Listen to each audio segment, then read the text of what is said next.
All right, you guys, as you can see by the thumbnail, this one's going to be a little bit different. And before I get into it, let me just say this. I know it's been a couple of days, almost a little bit over a week since we dropped any content. You know, with all due respect to Sandman, you know, the reason why we haven't put any content out is because Sandman has some family issues going on right now, some personal family issues. I'm not going to speak on it. It's his business, but I didn't want to put anything else on his plate while he was going through these issues. On my end, I also have some things that are going on outside of YouTube that I had to deal with. I had to take a couple days away. You know, we do have a life outside of YouTube. However, you know, everything seems like we're back on track now. You know, I told you guys right before we had these incidents that we were going to try to make December and January, you know, some of our most productive months. And I still stand by that. We're like 8 days behind the ball right now, but, you know, we're about to make up for the time that we lost. Now, I've been working on the part 3 of the hypocrisy on death row politics for the last, I want to say the last week and a half, maybe a little bit longer than that. And I intended on putting it out a long time ago, like yesterday, a long time ago.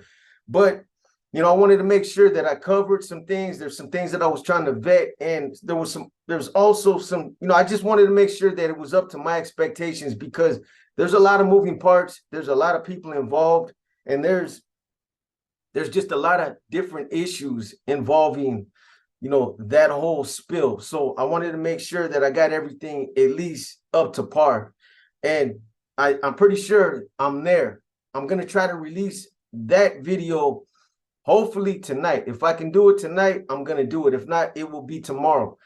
The only reason why I kind of got stagnated is because this other issue came up. Now, I'm sure you guys know what I'm talking about.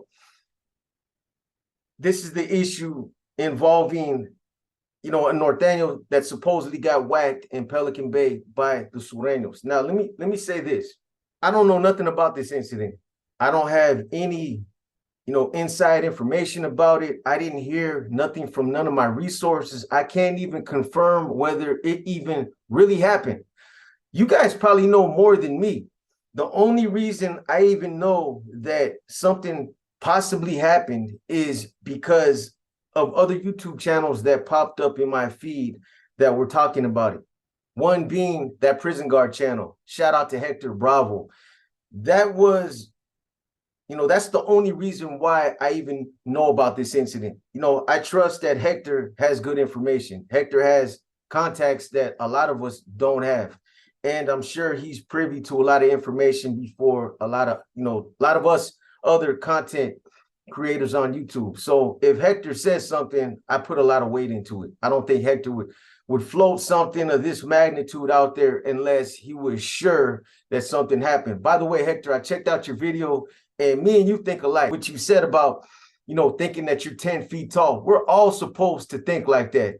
You know, I used to think like I was 10 feet tall and that I was the baddest motherfucker that walked the face of this earth. We're all supposed to think like that. I mean, at the end of the day, can we get faded? Hell yeah, but we're supposed to think like that. Shout out to Hector Bravo. He's doing his thing over there on that Prison Guard channel. And, you know, I support him. I've always supported him. And I still got to give you that interview, Hector. Anyways, so I was going through some of my comments and, you know, I was going through the community, some past comments, and I see a lot of you had tapped in wanting me to weigh in on this situation that happened in Pelican Bay. Again, I don't have any insight, any personal insight to this. I don't have any more information than other people have. They have more information than me, obviously.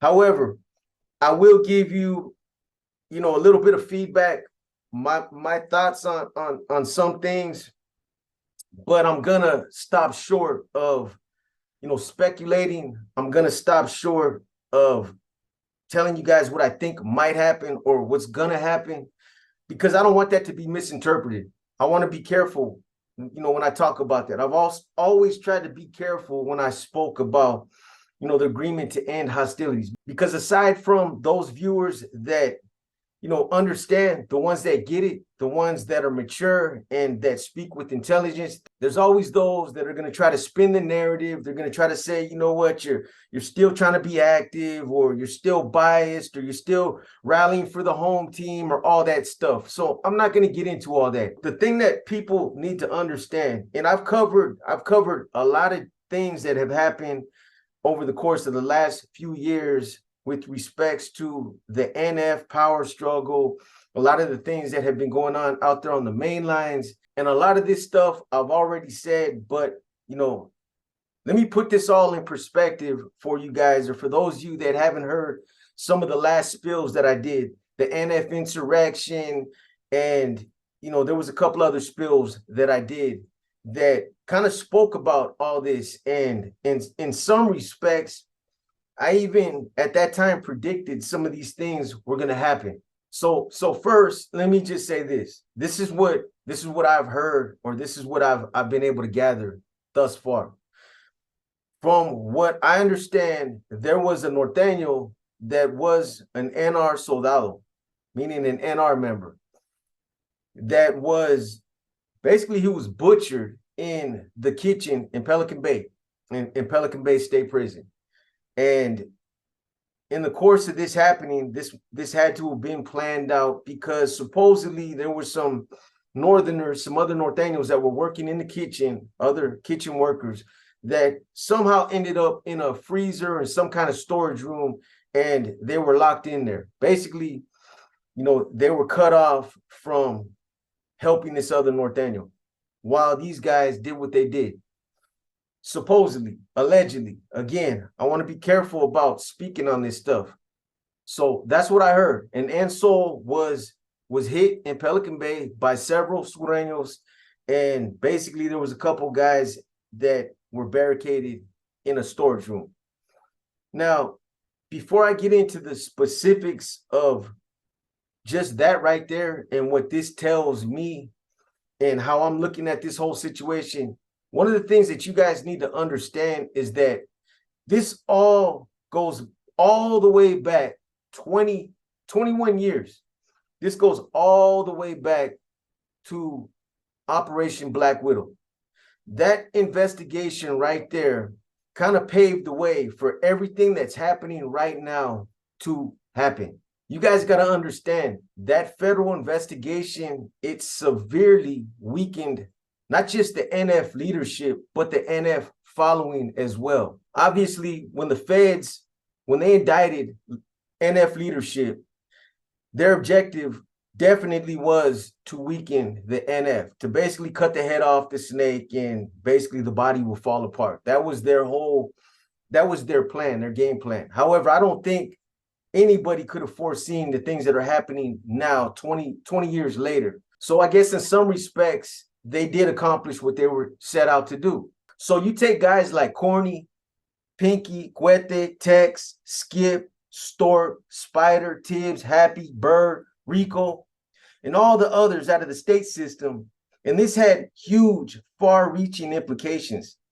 No matter how you looked at it, it changed the direction of the leadership, it changed the political backing of these guys, and it changed the look of that movement in a number of different ways. This was the core of the NF leadership, the upper echelon. Most of the guys that had been pushing this organization forward for years. There was a lot of other C's that were part of that process. But these individuals right here, there's no question about it. These were the guys at the top of the organization. You're already dealing with a group that had to overcome, the disadvantages of, being the minority and compensating in other ways. Norteños have always been taught how, to compensate for that, to go out to these main lines, being the minority, and, not allow that to hinder them, to continue to go out there and push the NF's, the objective. The objective was to, establish these main lines so that Norteños could go out there and do these main lines without the threat, from any of these other group segments. When the cause was the cause, when it was a righteous cause, it wasn't about controlling the main lines. It wasn't about controlling the drugs that were coming in, controlling the cell phones, making power moves out there. It wasn't about that. It wasn't about monetary gain, financial gain, none of that. All it was about was to establish these main lines so that Norteños could go there and do their time without being taxed, without being assaulted, without being beat up, without being stabbed, victimized, abused. It was just so that they could go there and do their time and get the fuck on. Go home without being abused. That's all it was about. But then obviously over the years, things started to change. And this was before Operation Black Widow. The NF took its vision to the streets, started to establish street regiments. This goes all the way back to the 80s when, the NF took its vision beyond the walls of prison. And they realized that we have become an organization now. We need to become, self-solvent. We need to become self-sufficient. We got to start generating money. We need to start doing it like, the Mexican mafia, like the Aryan Brotherhood. So that's when they established regiments, street regiments, and this started to generate money. But now you got money coming in and, now corruption started setting in and all that stuff. And this was all before Operation Black Widow. But this is not what this is about. Let me just say, though, let me get back to where I was at. Operation Black Widow, though, continued to hurt the NF in a lot of different ways. And I'm going to show you guys how. So after Operation Black Widow, after you take basically mostly all of the upper echelon out of Pelican Bay, you take them out and they're out of the state system now and they're being commuted to the federal system. That hurt the NF. I don't care what anybody says. It hurt the NF. Yeah, there was a lot of solid C's that were left behind. There were a lot of solid NR members. There were a lot of Norteños. And, you took these guys out of the equation. On some level, they were still able to continue forward. This was the 7 principal figures of Operation Black Widow. But then following Operation Black Widow, you turn right around, and this is a whole era too that they took away. They took basically everybody from the 80s, all these guys that had been around for decades, that were seasoned NF members, solid dudes. Basically what Operation Black Widow did is it took everybody from the 80s era, it took them out of the equation, most of them, mostly all the leaders from that era, they were all gone. So after Operation Black Widow, then the organization gets hit with Operation Valley Star. So then after Operation Black Widow, the organization gets hit more with Operation Valley Star. I'm talking about like Bubba, Pocky, Wino, and everybody else that got indicted in Operation Valley Star. All these guys would end up in the feds. And although they have a strong power base in the federal system, it hampered the state system. But these are just 2 of the big federal investigations you had. All these other rolling indictments that would continue to decimate the movement over the course of the next 15, 20 years.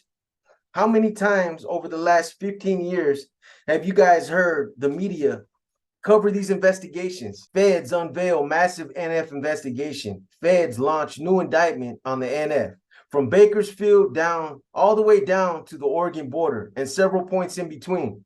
They were targeting NF street regiments and their manpower. So now, fast forward again to Operation Black Widow. It's here. The investigation, it breaks. NF leadership gets indicted. And eventually, the 7 principal figures get snatched up out of Pelican Bay and they're brought to Northern California, Santa Rita, right in the heart of Northern California, and they're housed facing a federal indictment. As the movement is on the verge of recovering from all the entanglements and all the internal corruption it had been riddled with, the NF leadership couldn't have picked a better time than to involve itself in another power struggle. After everything the NF had suffered up until that point, some major defections, the 92 indictments when Chente laid down, then you had the NR disbandment, you had the internal conflict with the NR, you had some highly influential NF members that were hit and killed out there. After everything it had been through, it was on the verge of finally kind of recovering. Everything was finally starting to mellow out. Then you have Operation Black Widow.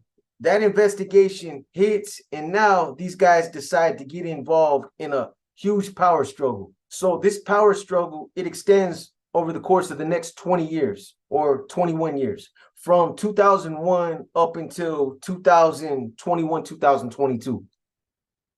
Only after Operation Quiet Storm drops does it look like there's some type of meeting of the minds between federal NF leadership and the self-appointed NF state leadership.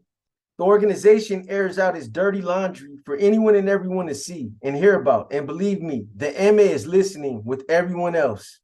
So after a lot of back and forth, backbiting, political jostling, grandstanding, bloodshed, name calling, character assassination, and fighting over who has jurisdiction and guardianship of California, concessions are made, and it's openly announced that the organization has unified, that it has returned to being organized under the body of one, and that all their differences have been cast aside. But have they really? This is what got all the validated leaders who had been held in the shoes on any tournament shoot terms released to the main lines. Everybody knows this.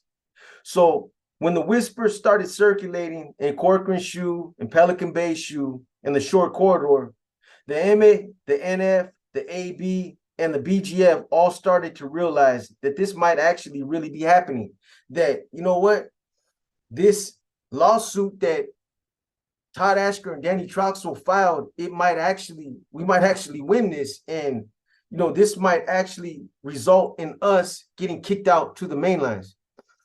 This was bigger than anybody thought back there. Nobody thought that after some guys were held back there for 20 years, for 30 years, there's no way in hell the leaders in Sacramento are going to allow us to go back out to these main lines. They're not going to chance a bloodbath. But it wasn't up to the leaders in Sacramento. It was up to the federal courts. The leaders in Sacramento had to honor the federal courts and whatever rulings came down. But as, you know, this case was pushed through the courts, it seemed like a lot of the federal judges that were hearing, you know, the arguments, the merits of this case, it seemed like a lot of them were in favor of letting a lot of these guys out of the shoot program. They thought it was a little bit extreme that some of these guys had been there, you know, for 20, 30 years, and they bought into this whole sensory deprivation thing, you know, long-term isolation. They bought into all that. And it started to really look like they were going to start letting people go out to the main lines. That's what it sounded like.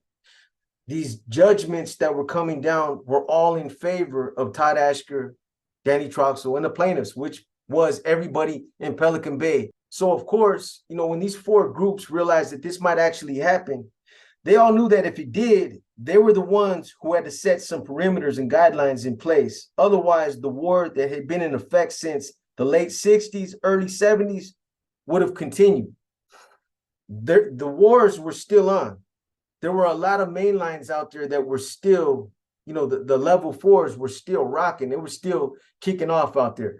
There were a lot of prisons like Pelican Bay being one of them where Norteños weren't even allowed to hit those main lines. If they hit those main lines, they either had to get off as soon as they got the first opportunity, as soon as they got a chance, or they were gonna get whacked. The Sureños weren't allowing them to program on those yards. So the war was still on.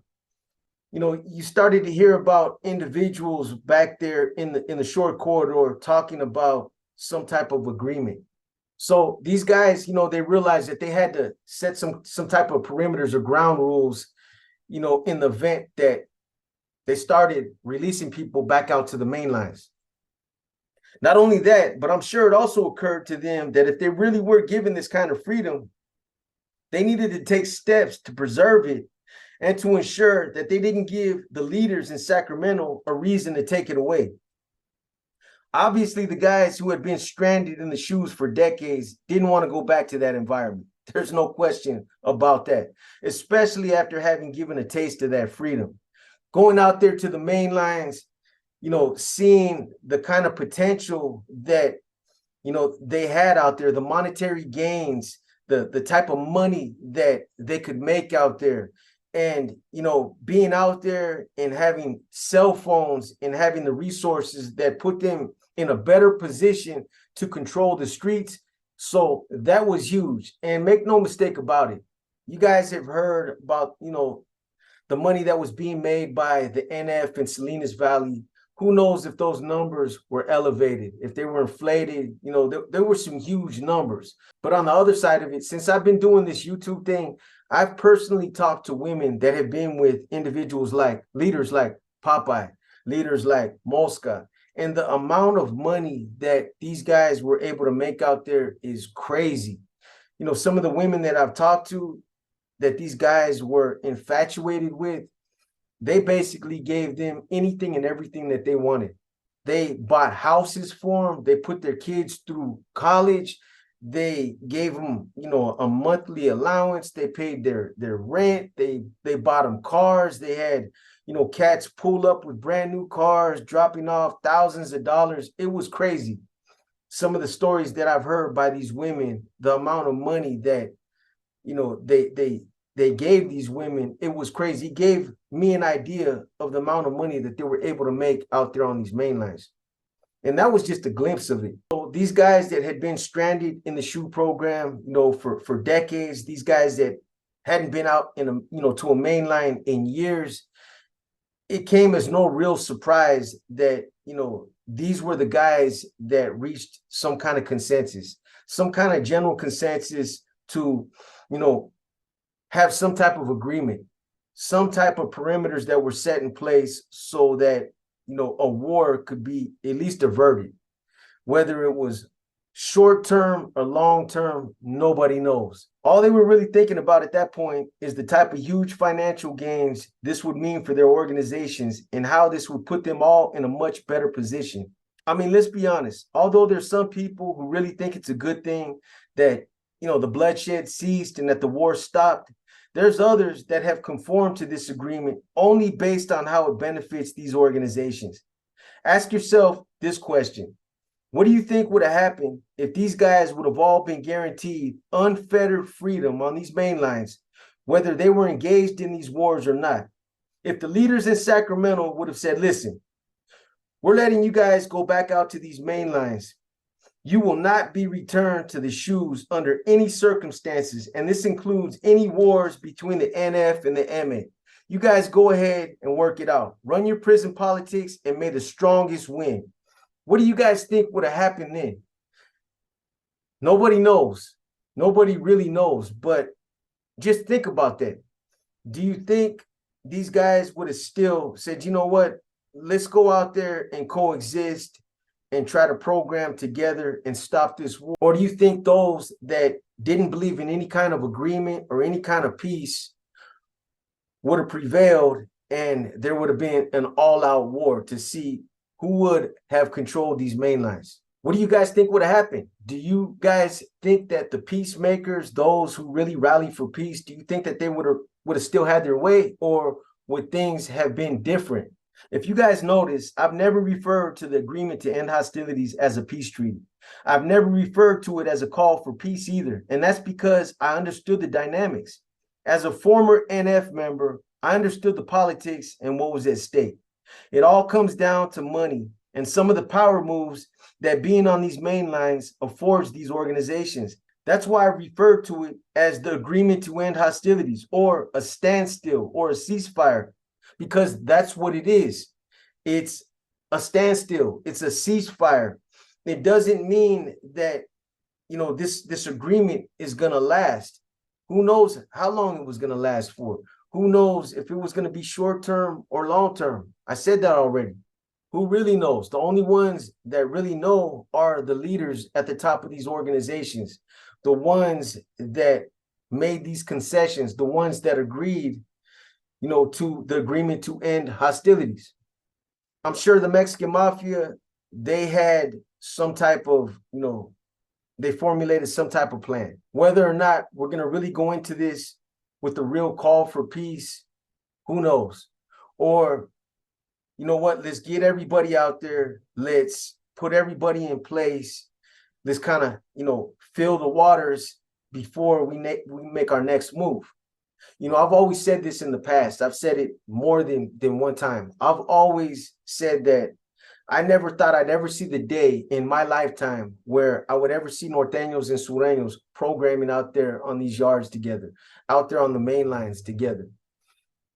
And that's because, maybe that's because, you know, I was involved in those wars. I was somebody that had seen that side of it and understood, you know, the magnitude of it. I don't know. You know, I personally never thought it was about forging any real measure of peace in the sense of some of the visionaries in the past.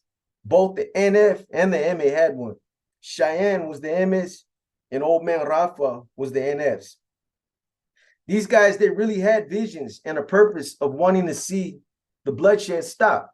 Cheyenne's was to create a super gang, unifying all the raza as one and to utilize these powers to take control of the whole system. That's what Cheyenne wanted. Staying true to the NF's militant and revolutionary roots, Old Man Rafa's was to unify all raza, calling them El Chicanda, or the brown crowd. But these were true peace visionaries.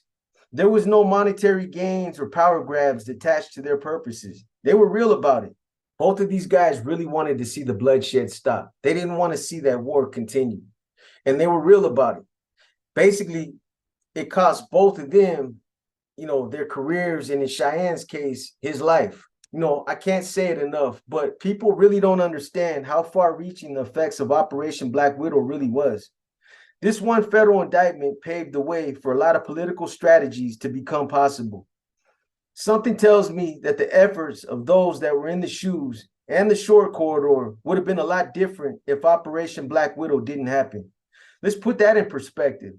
So Operation Black Widow never materializes, which means instead of C's like Chuco and DC being the ones in the short corridor who felt that they were at liberty to discuss the agreement to end hostilities, you would have had C's like Corny, Skip, Pinky, Tibbs, Cuete, Tex, and Stork back there. Now, you guys tell me what you think. Would the outcome have been different? Everyone knows that he's a radical when it comes to his beliefs.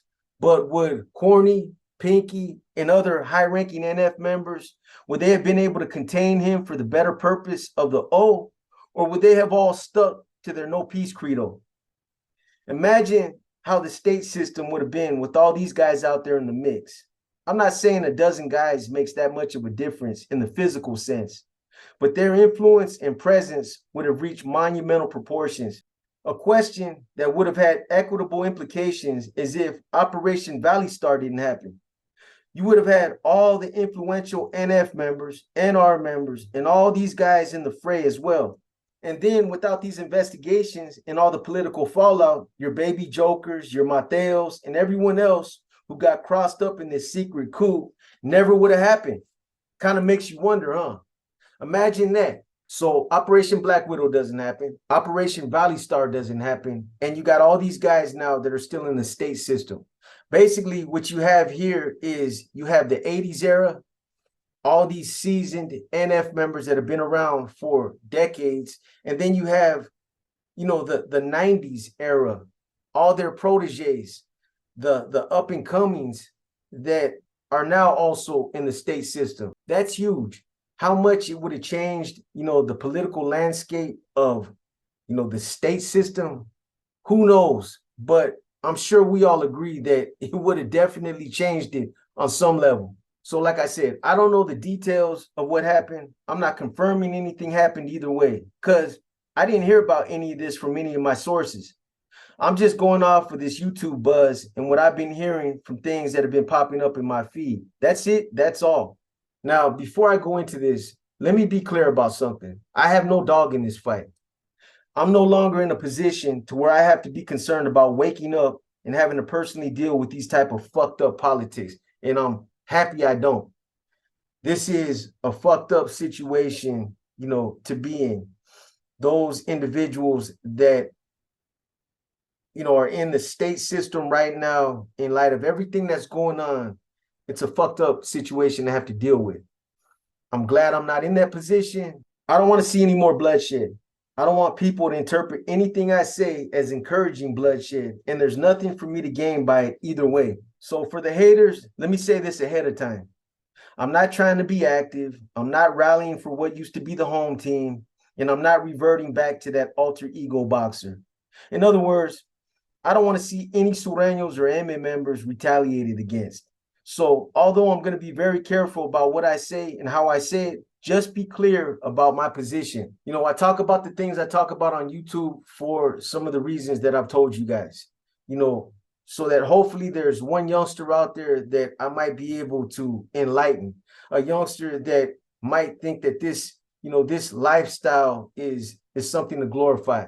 I'm hoping that, you know, through my experiences, through my shortcomings, that there's one youngster, maybe two, or a handful that I'm able to save. That's why I do what I do. And it's also therapeutic for me. I don't do it because I have an axe to grind. I don't do it because, you know, I'm trying to slander the NF, or, you know, that I'm still playing the game and I'm trying to take the Mexican mafia down and I'm just pointing out their flaws or none of that bullshit. Now, from what I gathered, again, a Norteño Soldado, an NR member, was butchered somewhere in the kitchen at Pelican Bay State Prison. And supposedly there were some other Northerners who got okey doked, locked, barricaded, duped, pushed, or stranded in a freezer or some kind of cold storage room. That's literally all I know.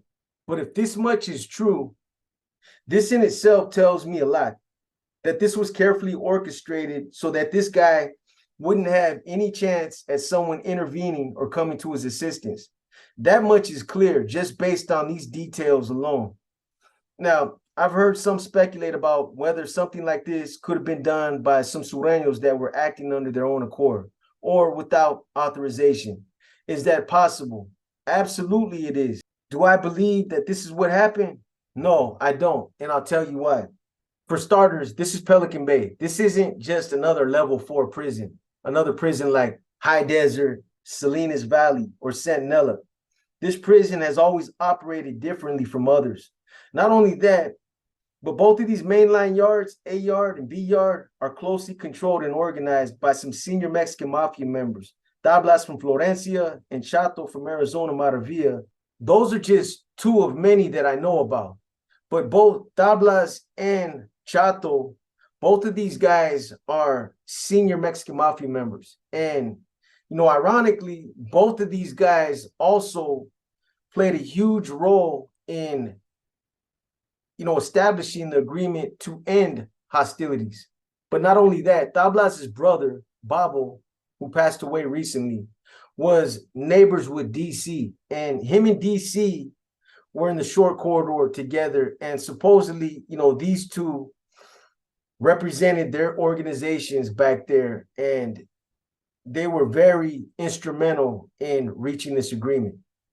On the flip side of that, Chato from, you know, Arizona Maravilla, he's a highly influential Mexican mafia member. I met him in, you know, San Quentin when he was still on death row, and Chato has a lot of influence. Chato is a very shrewd, seasoned Mexican mafia member. So I can tell you guys without a shadow of a doubt, knowing Tablas and, you know, his experience within the Mexican mafia, knowing Chato and his experience within the Mexican mafia, both of these guys being senior MA leaders, it's safe to say that these guys probably made it very clear that nothing like this happens on these yards without running it through them first, especially something that would jeopardize a statewide agreement like this with a group that has had an almost 60-year bloodbath with. That's just common sense. Is it possible that this was a group of Sureños who were acting on some type of stipulation that they took out of context? Absolutely. But again, I don't think these guys are that sloppy. There's just too much at stake here. And what I mean by a stipulation that was taken out of context, I'm sure the NF and the MA have both advised their following about the perimeters and ground rules surrounding the agreement to end hostilities. This means going over the expectations, the requirements, the protocols, etc., etc. But I'm sure they've also stipulated certain exceptions about this agreement and about the rules of engagement. They had to have. I can almost guarantee you that they did. And I promise you the NF did the same thing. You know, when everybody came out to these main lines and they talked about the agreement to end hostilities, I'm sure they went over it with their manpower, with the Sureños, the Norteños. They went over, you know, this agreement to the T with their following, both respective organizations. I'm sure they covered everything, you know, relating to the agreement to end hostilities. But at the same time, I'm sure they also went over the exceptions.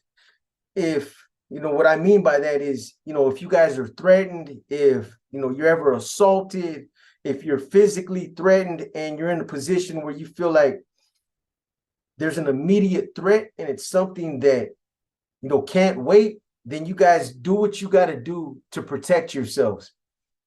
But if it can be avoided, avoid it. And, you know, follow the protocols that we've set in place, meaning to let your channel know, or to let, you know, whatever leader in that chain of command know, look, this situation just kicked off. This is what happened in the kitchen. What do we do? Now, is it possible that there were a couple of Sureños that took one of these kind of exceptions out of context and, you know, acted under their own accord? Of course it is. But again, I don't think that's the case. You not only whack somebody, but you also cut off any chances of, you know, his people coming to assist him, or, you know, intervening on whatever level, stopping it, trying to come to his assistance, trying to come to his aid, whatever. That was something that I don't think falls under an exception like that. You know, in order for that situation to fit, this Norteño that got whacked, he would have had to been somebody that was in there just threatening everybody, walking around with a bone crusher, telling these guys he was going to stab them, you know, posing himself as a direct threat.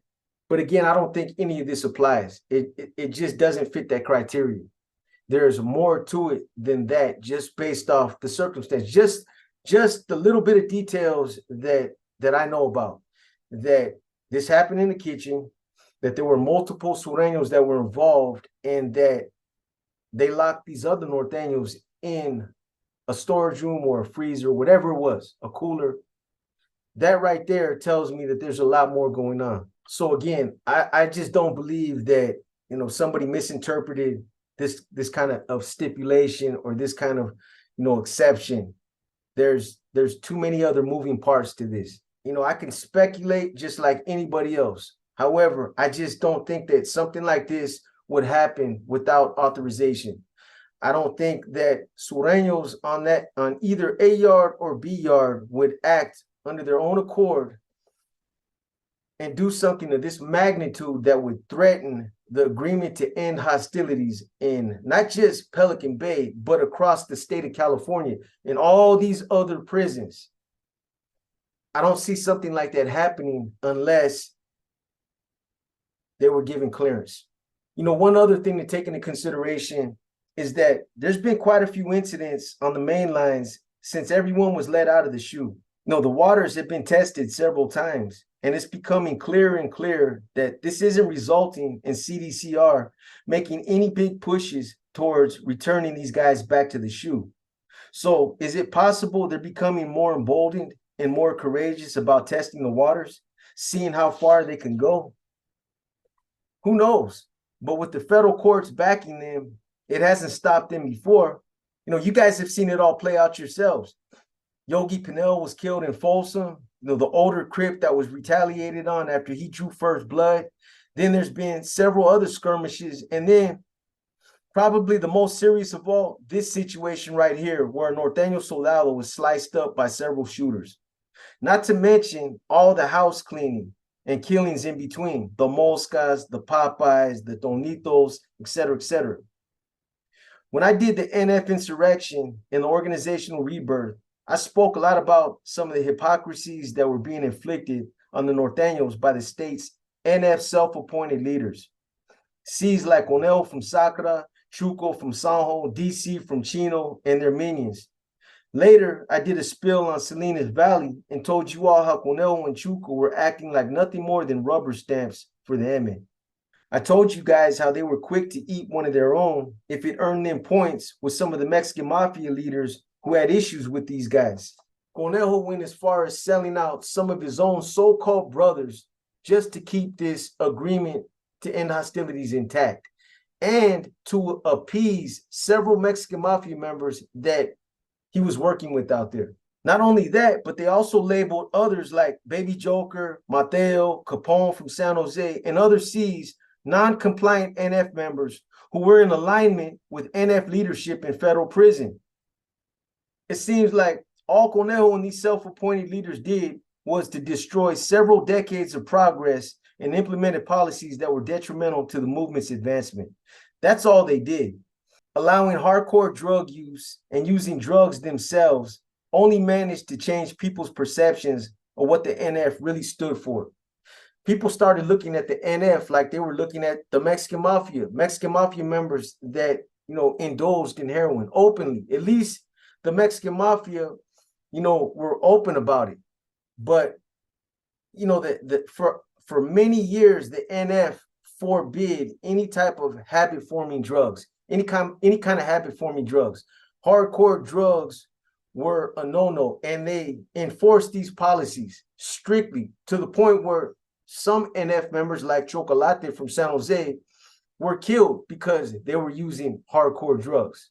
But by Conejo and other NF members indulging only made the NF look like a bunch of old dope fiends who were doing nothing more than staying locked in their cells, getting loaded while sitting back barking orders. Bottom line, it looked like the NF was being out-politicked, bullied, manipulated, and controlled. Conejo and Chuco and some of the others conceded because the bottom line is that these dudes didn't have the type of mental fortitude or vision they needed in order to control the whole state system. That's what it all came down to. Conejo couldn't do it by himself. Chuco was, I know a lot of people put him in that category of being a seasoned NF member because he was involved in the Brown Bob homicide, because, he was the one that kind of put that in motion. But that couldn't be any further from the truth. Chuco was not a seasoned NF leader. He only fell into that position because of, his involvement in Brown Bob's homicide. Then you have DC. DC is like 70 years old. He's damn near senile, and he's very easily influenced. Aside from those guys, you got other NF members that are out there. You got sleepers, and you got a couple of other individuals here and there, but they're lacking leadership. There's no real leaders that are left out there. Everybody's gone. Everybody's in the federal system. That's what I've been telling you guys for the longest. Everybody was saying, "No, the state's going to prevail. The state's going to do this. They're going to do that. They're strong." That's not the case. And, I wasn't going to get into any debates with people. I was a part of this organization. I think I would know a little bit about what I'm talking about. I know how a lot of these guys function. I know how they operate. And, you take certain individuals out of the equation, and it is what it is. The state just did not have the type of leadership that it needed in order to continue to advance in the state system. Once you took Corny, Pinky, Skip, and all these guys out of the state system, it had, like I said, like I've been saying, huge, far-reaching implications. On the other side of it, the Mexican mafia, they just had too many members out there in too many different prisons, and they're strong. This is still fallout from Operation Black Widow. And at times, it sounded like O'Neill was being dictated, not directly, but indirectly. And even though, Norteños have always had to overcome, numbers and being a minority, it's a whole different ball game when you're talking about, numbers dealing with leadership or the lack of leadership. they've never had to contend with something like this where they were lacking, leadership. They were never in a position like this. There was always, a strong power base in Pelican Bay. There was always a lot of leaders up there, seasoned NF members that had been around for years. But, following Operation Black Widow, following Operation Valley Star, a lot of, the old school NF members that have defected or ones that have been, removed, expelled, a lot of the things that have happened over the last 20 years, it has brought us to where we are at right now today. And here's the other thing. I'm sure the MA has had its share of internal issues over the last 20 years, but they've kept it under tight wraps. You didn't hear about them self-destructing like you did the NF. You didn't hear about power struggles, secret coups, internal strife, and their leadership fighting over power. Sure, you had your Popeyes, your Moscas, and your Tonitos, but these guys were taken out, and that was the end of it. You didn't hear about the grimy details, the politics of it. They took care of what they needed to take care of, and they continue to push on. Before I conclude this, just keep this in mind.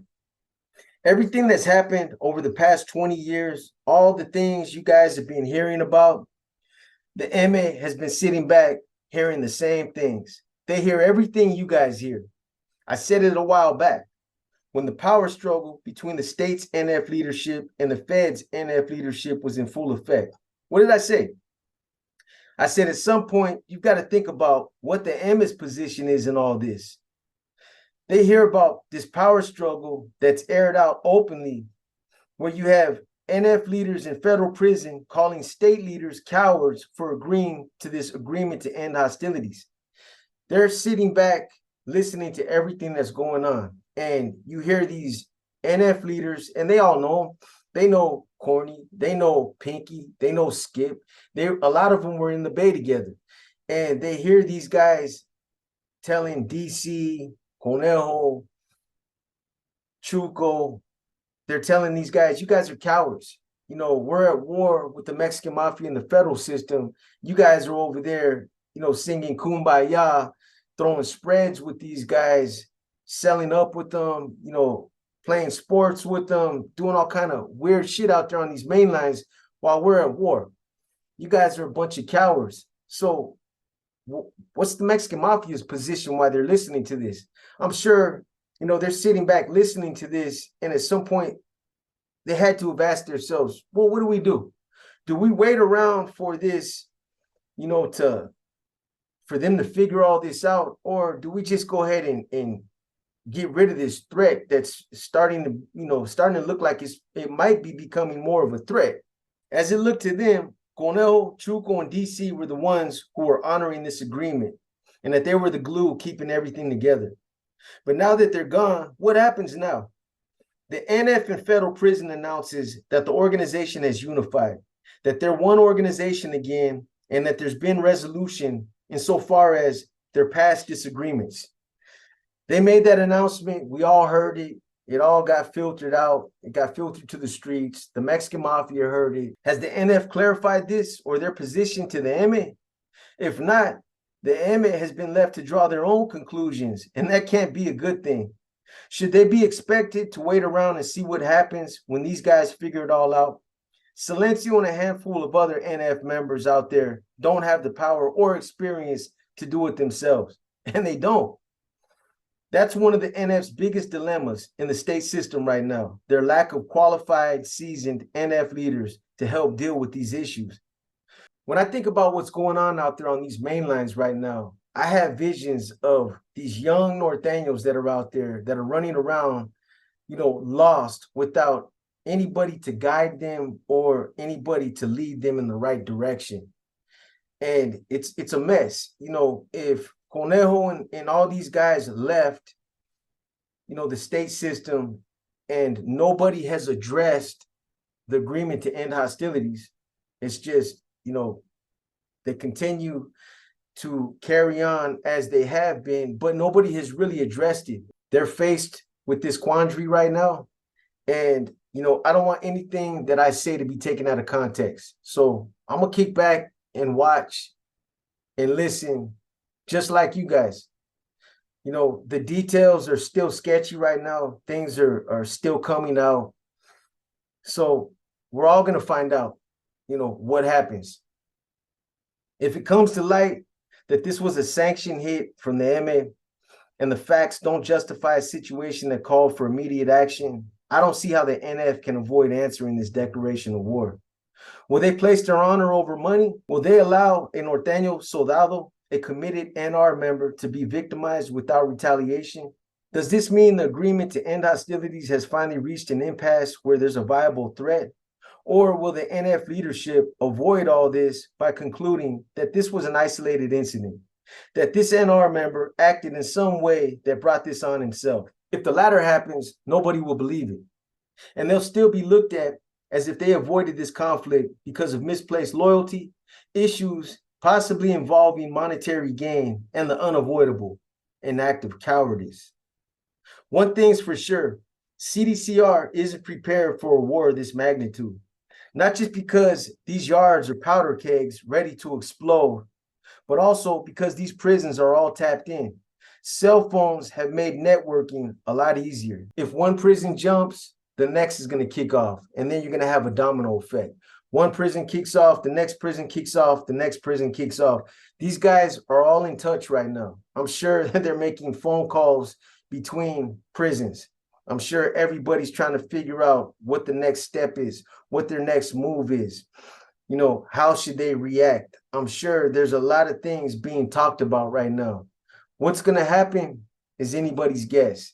Like I said, it's a messed up situation, but I think a lot of us have predicted that this was bound to happen sooner or later.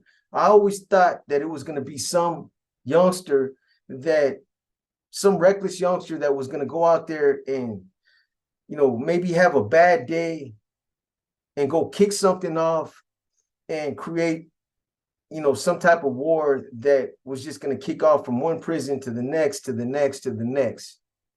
Is that going to happen? I don't know. Anyways, you guys tell me what you think. Drop your comments. You know, I don't want this to turn into a debate on whether norteños should take off on Sureños or people to start gang banging in the comments. If I see that, I'm just going to start deleting comments and I'm going to get rid of the instigators. That's not what this is about. You know, if you're not going to say something intelligent, don't say nothing at all. You know, this obviously is a highly sensitive topic. It's a topic that a lot of people are invested in.